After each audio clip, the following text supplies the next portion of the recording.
오늘도 하나님의 큰 사랑하심과 은혜가 여러분 가운데 함께 하시길 주님의 이름으로 축원합니다.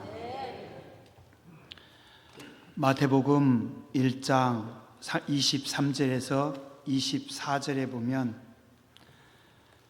마침 그들의 회당에 더러운 귀신 들린 사람이 있어 소리 질러 이르되 나사렛 예수여 우리가 당신과 무슨 상관이 있나이까? 우리를 멸하려 왔나이까? 나는 당신이 누구인 줄 아노니 하나님의 거룩한 자니이다 라고 말씀합니다. 예수님께서 오셨을 때 사람들은 예수님을 알아보지 못했습니다. 심지어는 예수님을 계속해서 따라다니던 제자들까지도 예수님을 정확히 몰랐습니다. 그런데 유독 예수님을 먼저 정확하게 알아본 존재가 있습니다. 누구예요? 귀신들입니다. 악한 것들입니다. 이것들은 영적인 존재들이기 때문에 사람보다 더 빨리 예수님을 알아봅니다. 그러나 귀신들은 예수님을 아무리 빨리 알아본다 할지라도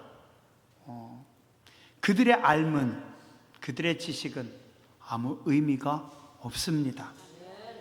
믿음이 없기 때문에, 고백하지 않기 때문에. 바울과 그 일행들이 빌립보라고 하는 지역에 가서 전도합니다. 근데 누가 먼저 알아봤냐면 귀신들이 먼저 알아봅니다.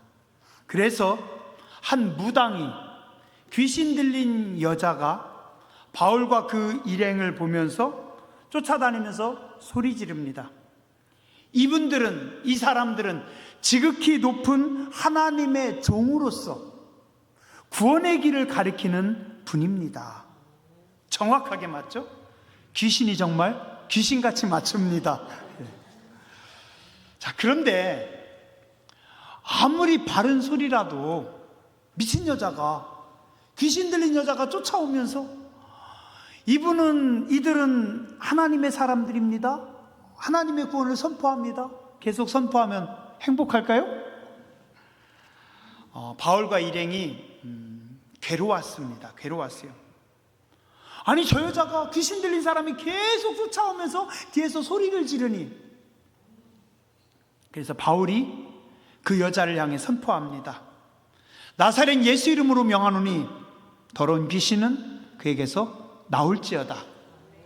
그랬더니 그 순간 바로 이 귀신 들렸던 여자에게서 귀신이 떠나갑니다. 하나님 은혜죠, 그죠? 여러분들은 아멘 하는데 이것 때문에 열받는 사람이 생깁니다.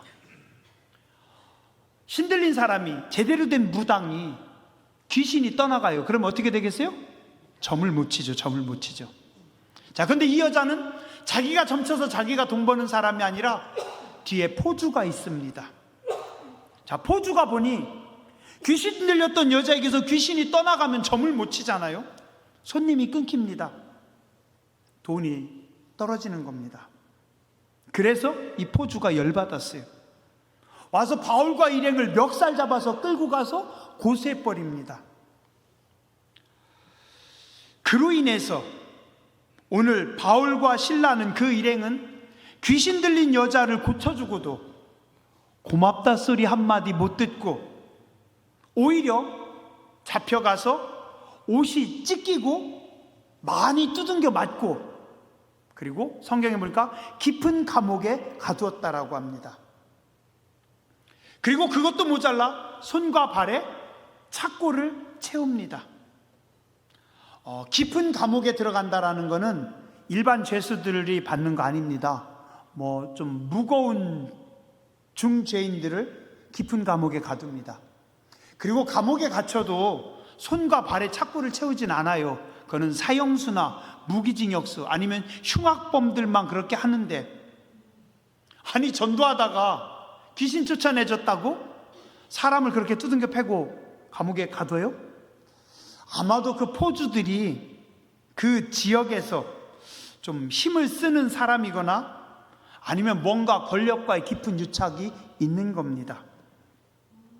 자, 어쨌든 바울과 그의 일행은 좋은 일하고 복음 전하고 귀신 쫓아내주고 두들겨 맞고 오늘 중재인이 되어서 깊은 감옥에 갇힙니다. 이럴 수 있나요? 이래도 되나요? 아마도 바울과 그 일행은 옷이 찢겼습니다. 뭐 제대로 걸칠 거 줬겠어요? 그런 사람들에게 먹을 거 줬겠어요? 몸은 춥고 두들겨 맞아서 온몸이 욱신욱신 쑤실 테고 배가 고프고. 근데 더 힘든 거는 열받지 않을까요? 저였으면 열받을 것 같아요. 아니 이렇게까지 할 수가 있어요? 아니 뭐 잘못했다고.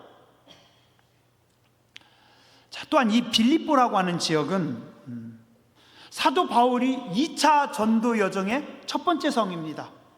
바울은 평생 3번 전도 여정을 떠납니다. 근데 그 2차의 첫 번째 성, 사도행전 16장 6절에 보면 성령이, 원래 바울과 그의 일행들은 아시아로 전도하러 가려고 했어요. 근데 성령이 아시아로 가는 걸 막아버립니다.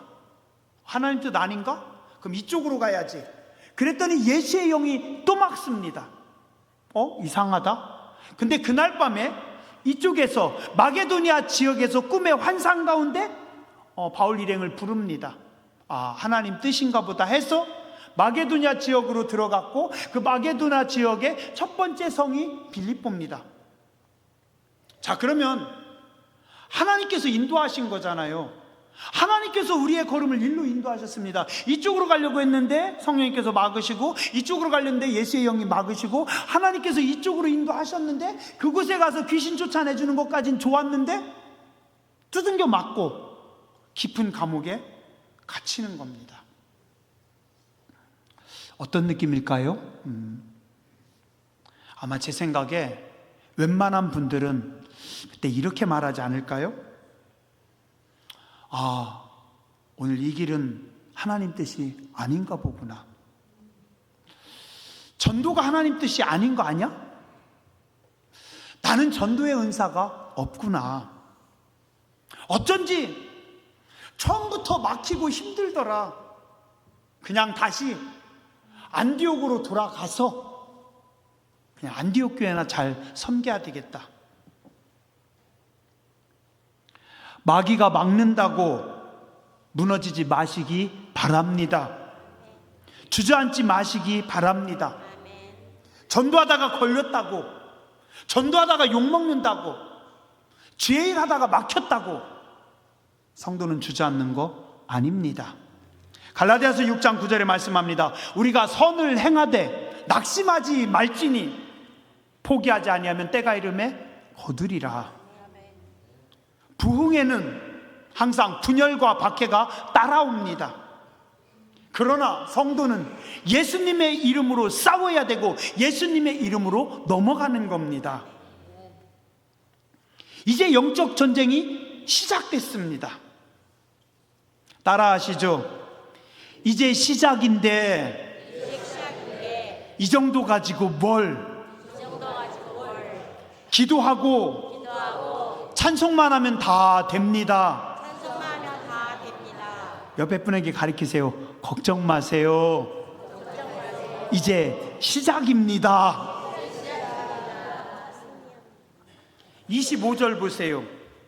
한밤중에 바울과 실라가 기도하고 하나님을 찬송하며 죄수들이 듣더라. 두들겨 맞아서 욱신욱신 쑤시고 정신없이 쓰러져서 잠들었다가 깊은 밤에 잠이 깹니다. 정신을 차립니다. 여기도 쑤시고 저기도 결리고 속에서는 막 불이 나오지 않을까요? 근데 놀랍게도 오늘 바울과 실라는 그 밤에 그 감옥에서 하나님께 찬송합니다. 아니 어떻게 이 상황에서 기도가 나오고 어떻게 이 상황에서 찬송이 나옵니까? 여러분이면 가능할 것 같아요? 저는 어려울 것 같아요. 이게 억울한데 화난데.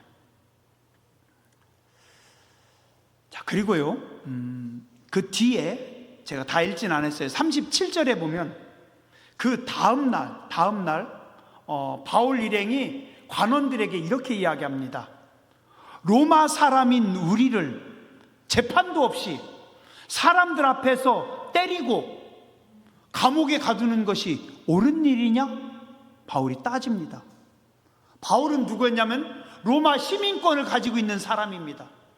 이 당시 로마 시민권을 가진 사람은 세계에서 가장 강한 자들입니다. 함부로 할 수 없습니다.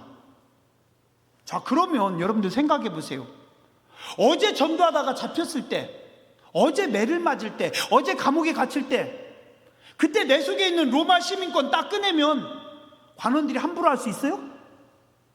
그러면 맞을 일도 없고, 그러면 고난당할 일도 없고, 감옥에 갇힐 일도 없는데, 어제 바울과 바울 일행은 왜 로마 시민권을 어제 안 꺼낸 거죠? 다 두둥겨 맞고 고생은 고생대로 다 하고 그 다음날 로마 시민권을 가지고 있는 우리에게 이렇게 할 수 있냐라고 말할 수 있을까요? 우리 상식으로는 이해가 안 됩니다. 그러나 바울과 그의 일행은 복음을 위해서 매맞는 것을 피하지 않습니다. 이 속에도 하나님 뜻이 있겠구나, 뭔가 하나님께서 역사하시지 않을까. 그래서 로마 시민권도 꺼내지 않고 그냥 기다립니다.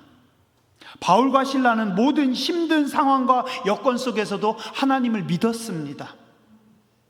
바울과 실라는 억울해도 뭔가 하나님의 뜻이 있을 것을 믿고 참고 기다렸더니 그 밤에 그들이 눈을 떴을 때 하나님께서 새로운 찬송과 은혜를 주십니다. 이게 바로 성령 충만한 모습입니다. 내가 가장 억울한 그때 하나님께서 일하십니다. 반드시 하나님께서 간섭하십니다. 죄가 더한 곳에 은혜가 더합니다. 가장 어두운 그때가 하나님의 시간, 카이로스의 시작입니다. 가장 힘든 그 순간 하늘이 열리는 겁니다. 예전에 한 10년 좀 넘은 것 같아요. 제가 해남에 있을 때였어요. 자주는 안 하고 제가 가끔 교회에서 잡니다. 그때 교회는 2층이었어요. 저는 좀 젊을 때는 그냥 아무것도 안 걸치고 한겨울에도 그냥 잠바 하나 입고 성전에서 철야해도 아무렇지 않았거든요. 언제부턴가 추우면 배탈이 나는 거예요. 그 다음날 너무 고생해요. 그래서 하나님 이해하세요. 그리고서 두꺼운 이불 덮고 잡니다. 저는 새벽 기도가 좋아서 밤에는 기도를 잘 못해요. 너무 졸려요. 그래서 그냥 하나님, 제가 십자가 밑에서 잠자는 것만으로도 이쁘게 봐주세요. 그리고 그냥 저는 여기서 가끔 잡니다. 그런데 그때 추운 겨울이었어요. 저 뒤쪽에, 저쪽에 유아실이 있었어요. 유아실이 교회 한쪽 그 구퉁이에 있었기 때문에 양쪽에 창문이 있었기 때문에 되게 추웠어요. 72세 장로님 부인 권사님께서 거기서 철야하시는 겁니다. 제가 그때 알았어요. 여자 권사님들이 셉니다. 장로님은 74세, 그때 그 권사님은 72세. 근데요, 그 유아실에서 두꺼운 이불도 안 덮고 밤새 기도하는 겁니다. 와, 목사는 여기서 두꺼운 이불 덮고 편하게 뻗어서 자는데, 자다가 깨보면 권사님은 그때도 기도하고 계셔요. 그때도 기도하셔요. 그때 하나님께서 성지순례를 가게 하셨어요. 성지순례 갔는데 74세 장로님, 그 다음에 72세 권사님, 그리고 저희 가족들 같이 갔어요. 와, 이 권사님이요, 장로님하고 하나도 안 지쳐요. 주는 대로 현지식 다 드셔요. 웬만한 사람들보다, 젊은 사람들보다 더 빨라요. 근데 나중에 권사님이 그러시는 거예요. 어느 자리에 딱 가면 성령님께서 말씀하신대요. 얘야, 이거 봐라. 고건사야, 저거 봐라. 이거 봐야, 이거. 그러면서 성령님께서 말씀하신대요. 이상하죠? 근데 저는 그거 믿어요. 그 추운데 그 유아실에서 그 겨울에 그 권사님이 거기서 철야하셨거든요. 저는 여기서 두꺼운 이불 덮고 자면서 하나님 하룻밤에 100만 원씩 왜냐면 그때 성지순례 갈 때 돈이 모자랐거든요. 그래서 하나님 제가 하루 잘 테니까 하루에 100만 원씩 계산해 주세요. 제가 2천만 원이 필요해서 딱 저는 20일만 잤습니다. 근데 그 권사님 그러시더라고요. 그 추운데 그 힘든 데서 고생하면서 철야하니까 하나님께서 임재하시더라고요. 운행하시더라고요. 일이 잘 될 때, 내가 계획한 대로 내 맘대로 잘 될 때 누구나 기도가 술술 잘 나옵니다. 건강할 때, 사람들이 다 나를 인정할 때, 그때는 은혜가 충만하죠. 그러나 위대한 하나님의 사람들은 일이 꼬일 때, 기도가 막힐 때, 내 편이 없이 홀로 섰을 때, 그때도 깨어서 하나님께 감사의 찬송을 드립니다. 하박국 3장 17절에서 18절에 보면 하박국 선지자는 이렇게 고백합니다. 하나님, 무화과 나무에 열매가 없고 포도나무에 열매가 없고 감람나무에 소출이 없고 밭에 먹을 것이 없고 우리의 양이 없고 외양간에 소가 없을지라도 나는 하나님으로 말미암아 즐거워하고 나의 하나님으로 말미암아 기뻐합니다. 믿음이 없는 사람들은 분노하고 불쾌할, 원망할 그 상황에서 진짜 믿음의 사람들은 기도하고 찬송합니다. 일이 안 될 때도, 전도하다가 두들겨 맞을 때도, 병원에 누워있을 때도, 정말 억울하게 욕을 먹어도 믿음이 있는 사람들은 하나님을 믿고 찬송합니다. 여러분들도 그런 분들 되시길 주의 이름으로 축원합니다. 여러분의 육신의 배터리가 다 떨어져도 너무 걱정하지 마세요.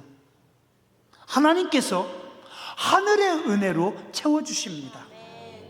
육신의 배터리가 떨어지면 더 강력한 하나님의 은혜로 우리를 급속 충전해 주십니다. 인간의 지혜가 끝날 때, 답이 없을 때 기도하면 하나님께서 하늘의 지혜를 열어 주십니다. 그래서 방법이 없다고, 답이 없다고 원망하는 것이 아니라 그때 기도하세요. 하늘의 지혜가 임합니다.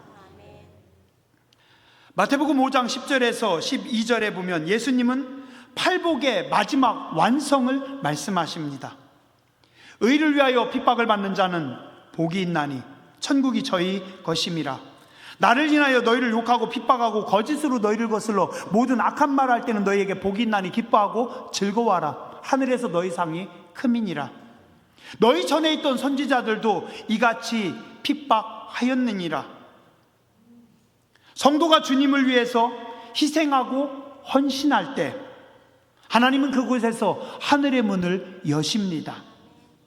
스데반이 돌에 맞아 죽는 그 자리에서 하나님은 하늘을 열어주시고 스데반에게 임재하십니다.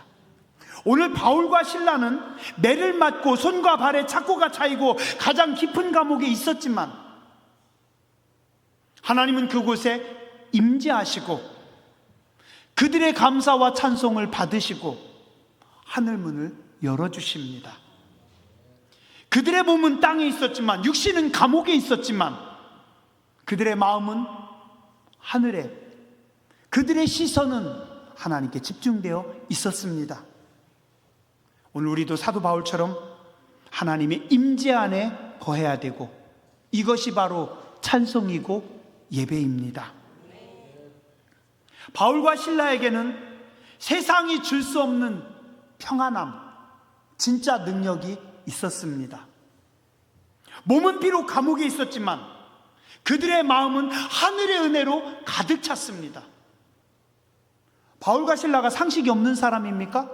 깊은 밤에 12시 1시에 사람들 다 자는데, 흉악범들 죄수들 다 자는데 그 감옥에서 거기서 찬송해봐요. 어떻게 됩니까? 미친놈이죠. 이 축제 쪽에서 욕이 날라올 겁니다. 야이 XX야, 뭐하는 거야? 잠자야지, 미쳤니? 그러지 않을까요? 자, 그런데 하나님께서 강력하게 임재하시니까, 너무 뜨거우니까 그곳에서 바울과 실라가 손을 들고 하나님 앞에 찬송합니다. 오늘 여러분의 찬양이, 여러분의 신앙이 그런 분들 되시길 주의 이름으로 축원합니다. 하나님의 임재하심은 자유입니다. 하나님의 영이 임하시는 곳에는 항상 자유함이 있습니다. 하나님의 영광이 임하는 순간 모든 죄와 악이 다 사라집니다. 마치 집안에 햇볕이 잘 들어오면 모든 세균들이 소독되는 것처럼, 거룩하신 하나님께서 임재하시면 혼돈이, 무질서가, 공허가, 어두움이 사라지고, 하나님은 완전한 질서를, 완전한 아름다움을, 찬란한 영광의 빛을 부어 주십니다. 하늘의 영광이 임하면 어떻게 됩니까? 자유합니다. 자유합니다. 바울과 실라는 세상과 나는 간 곳이 없고 그곳에서 자유합니다. 하나님을 찬양합니다. 하나님 앞에 예배합니다. 사람들은 그들에게 착고를 채우고 감옥에 가뒀지만 자유합니다. 묶을 수가 없습니다. 하나님께서 다 열어버리십니다. 모든 착고를, 모든 묶인 것을 다 엽니다. 진리가 임하면 항상 자유가 따라옵니다. 하나님은 당신의 백성들에게 자유함을 주십니다. 주의 성령이 임하면 포로된 자에게 자유를, 눈먼 자에게 다시 보게 함을, 눌린 자를 자유롭게 하십니다. 그래서 하나님께서 임재하시면 하나님의 은혜를 입는 사람들은 늘 자유합니다. 자유해요. 성도들은 늘 자유로워야 돼요. 즐거워야 돼요. 편안해야 돼요. 뭐가 그렇게 걱정이고, 뭐가 그렇게 힘들고, 뭐가 그렇게 염려가 많습니까?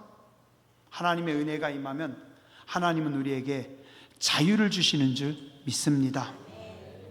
나만 장군은 문둥병에 걸려서 나병 환자라 자유하지 못했습니다. 그러나 그에게 하나님께서 임재하셨더니 어떻게 돼요? 그의 살이 어린아이의 살과 같이 바뀌었더라. 이제는 어떻게 해요? 건강으로부터 자유합니다. 하나님이 주신 삶을 편안하게 누릴 수 있습니다. 예배를 잘 드리는 사람들은, 하나님의 임재를 경험하는 사람들은 항상 자유합니다.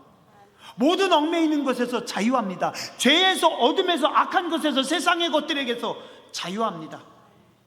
관계와 관계 속에 하나님께서 복을 주셔서 자유하게 하십니다. 하나님의 임재하심이 있어서 자유함 얻는 여러분들 되시길 주의 이름으로 축원합니다. 또한 하나님의 임재는 성도에게 엄청난 축복입니다. 저는요, 포도나무를 가꿔본 적이 없어요. 포도는 키워본 적이 한 번도 없습니다. 그런데도 올해 처음 해보는 포도 농사를 아주 잘 짓고 있습니다. 못 믿겠는 분은 사택 옆으로 가보세요. 비결이 뭔지 아세요? 이강선 권사님과 김옥란 권사님입니다. 이분들이 오셔서 관리를 하시거든요. 오늘도 이분들이 일부 예배 전에 일찍 오셔서 가가지고 다 관리하더라고요. 제가 엊그제 보니까 넝쿨이 막 뻗어서 어떻게 하지? 뭐 어떻게 해요? 할 줄을 모르는데 쳐다만 보고 있었죠? 오늘 오셔가지고 이분들이 다 묶고 자르고 다 관리를 하셔요. 매주 이분들이 관리하시니까 걱정이 없어요. 저는 어떻게 해요? 나중에 잘 열린 거 따가지고 손님 오면 생색만 내면 됩니다. 이강선 권사님, 김옥란 권사님이 오면 제가 불편하겠어요? 행복하죠. 행복하죠. 왜요? 그분들이 다 관리하시니까. 하나님이 오시면 우리는 행복합니다. 하나님께서 우리 인생을 관리해 주시거든요. 하나님께서 우리 교회를 관리해 주시거든요. 어떤 분들은요, 하나님이 무서운 심판의 하나님이셔서 이쪽에도 번개를 들고 이쪽에도 번개를 들고 내 이놈 나타나봐라, 내가 찍으리라. 아니에요. 하나님 그런 분 아닙니다. 따라서 하시죠. 하나님은 친정 아빠입니다. 하나님은 친정 엄마입니다. 친정 아버지 같은 하나님의 임재하심을, 하나님의 운행하심을 두려워하지 마세요. 사모하세요. 사모하세요. 거룩하신 하나님께서 임재하시면 그건 우리에게 큰 복입니다. 친정 아버지가 오셔요. 그럼 어떻게 해요? 양손에 선물을 듬뿍 가지고 오십니다. 선물만 가지고 온 줄 아세요? 여기 딸내미 주려고 두꺼운 봉투도 하나 가지고 오십니다. 하나님의 임재하심은, 하나님의 운행하심은 우리에게 축복입니다. 두려워하지 마시고 하나님의 임재를 사모하시기 바랍니다. 오늘 우리도 하늘을 여는 찬양을 드려야 됩니다. 진정한 예배는 때와 장소가 아니라 하나님의 임재하심입니다. 바울과 실라는 깊은 감옥에 그곳에 갇혀 있었지만 그곳에서 찬양했더니 하나님께서 임재하시고 그들의 예배를 받으십니다. 빈 들에서 날이 저물어가는 그때 하나님은 그곳에서 임재하십니다. 그랬더니 어떻게 돼요? 오병이어의 기적이 나타납니다. 거룩한 고백이 있는 그곳에, 찬송하는 그곳에 하늘을 여시고 하나님께서 임재하십니다. 그곳이 어디예요? 상록수 교회입니다. 누가복음 2장에 보면 모두가 다 잠든 그 밤에 베들레헴의 들판에서 하늘이 열립니다. 그 지역의 목자들이 밤에 밖에서 자기 양떼를 지키더니 주의 사자가 곁에 서고 주의 영광이 그들을 두루 비춤에 크게 무서워하는지라. 천사가 이르되 무서워하지 말라. 보라, 내가 온 백성에게 미칠 큰 기쁨의 좋은 소식을 너희에게 전하노라. 호련히 수많은 천군이 그 천사들과 함께 하나님을 찬송했다. 수많은 천군, 하늘의 군대와 그 다음에 하늘의 천사들이 함께 모여서 지극히 높은 곳에서는 하나님께 영광이요, 땅에서는 기뻐하심을 입은 사람들 중에 평화로다. 누구에게요? 양들 틈에 있는 목자들에게, 세상에서 외면받고 주목하지 않는 그 목자들에게, 그들이 밤에 밖에 있는 그곳에 하늘이 쫙 열리는 겁니다. 천군 천사들이 와서 찬양합니다. 그럼 뭐예요? 그게 가장 장엄하고 위대한 예배가 되는 겁니다. 가장 놀라운 순간입니다. 성도는 하늘이 열리는 경험들을 해야 됩니다. 시편 92편에 보면 하나님은 날마다 우리에게 신선한 기름을 부으시겠다 약속하십니다. 날마다 하늘문을 여시고 신선한 기름을 부으셔서 성도를 들소의 뿔처럼 강하게 그리고 존귀하게 하시겠다. 종려나무처럼 번성하게 하시겠다. 레바논의 백향목처럼 쭉쭉 자라게 하시겠다. 하나님께서 약속하십니다. 여러분의 자녀들 위해 하늘의 문이 열려야 됩니다. 하나님의 임재하심이 있어야 됩니다. 하나님께서 임재하시면 하나님께서 직접 키우십니다.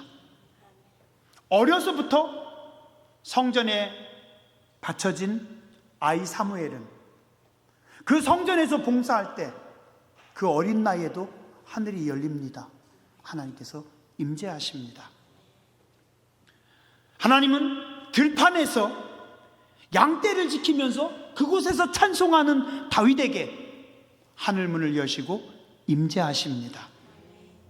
다니엘과 세 친구는 나라도 없었고 부모도 없었고 저 멀리 외국의 바벨론에서 살아가지만 그곳에서 하늘이 열리고 하나님께서 임재하셨더니 가장 지혜로운 민첩한 지혜의 사람, 가장 존귀한 사람들이 됩니다.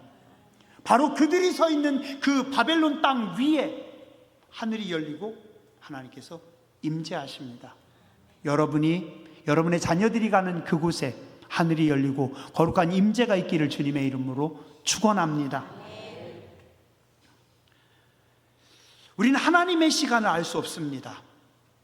그러나 하나님의 시간이 있습니다.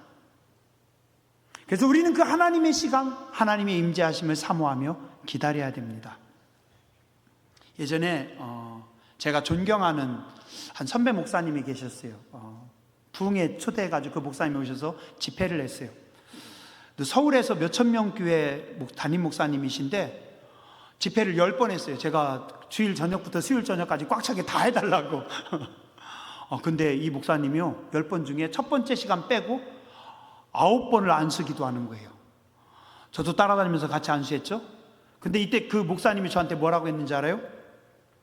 이 목사, 하나님께서 언제 임재하실지 몰라.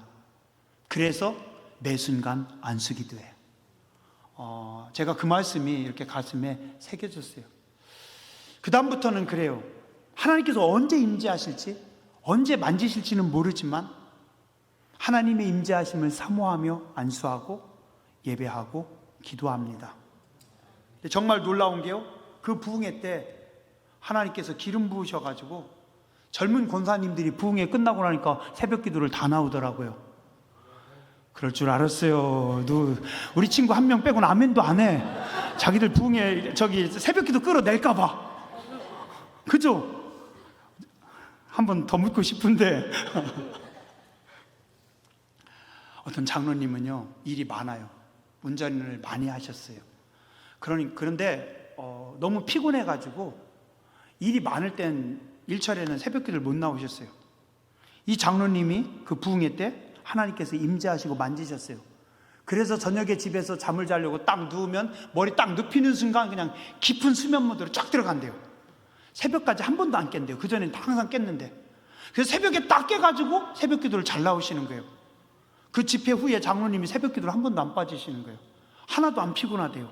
하나님께서 고쳐주셨다고 간증하시더라고요. 밤에 잠이 안 오는 분들, 거룩하신 하나님 임재하여 주시옵소서. 거룩하신 하나님 우리를 고쳐주시고, 거룩하신 하나님 우리를 만져주시옵소서. 하나님은 우리의 예배를 받으시고 기뻐하십니다. 여러분의 예배 가운데, 여러분의 삶 가운데, 여러분의 찬양 가운데 임재하시기 원하십니다. 모든 예배 가운데 임재가 있는 거룩한 상록수 교회가 되기를 소망합니다. 여러분의 모든 찬송 가운데 하나님의 임재가 있으시길 주님의 이름으로 축원합니다. 기도하겠습니다.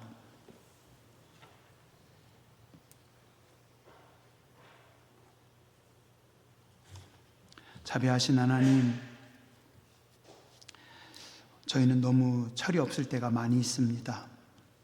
바울과 실라는 감옥에 갇혀서도, 매를 맞고도, 고난 속에서도 하나님께 찬양하고 거룩한 하나님의 임재를 경험했는데, 저희는 너무 사소한 것에도 하나님 앞에 부끄러울 때가 많이 있습니다. 용서해 주시고 오늘 저희에게도 성숙한 믿음을 허락하여 주시옵소서. 날마다 하나님의 임재하심을 사모하게 해 주시옵소서. 우리 교회가 하나님 앞에 예배하는 모든 순간, 모든 예배 가운데 거룩하신 하나님 임재하여 주시고 운행하여 주시옵소서. 찬양대가, 찬양단이 찬양할 때 하늘문 여시고 임재하여 주시옵소서. 고난당하는 죄 백성들이 하나님 앞에 두 손 들고 기도할 때 거룩하신 하나님 임재하여 주시고 운행하여 주시고 하늘의 지혜를 허락하여 주시옵소서. 존귀하신 주님 예수님 이름으로 간절히 기도드렸습니다. 아멘.